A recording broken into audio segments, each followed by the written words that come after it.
বুলেটের বৃষ্টি।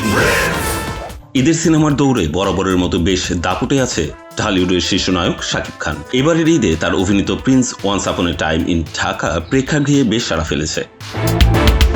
বিএনআর এর দেয়া তথ্য মতে মুক্তির প্রথম দিনে সিনেমাটি আয় করেছে 16.19 লাখ টাকা, দ্বিতীয় দিনে আয় করেছে 20.06 লাখ টাকা, তৃতীয় দিনে আয় কিছুটা কমেছে 15.29 লাখ টাকা। সব মিলিয়ে মাত্র 3 দিনে সিনেমাটির মোট আয় দাঁড়িয়েছে 51.54 লাখ টাকা।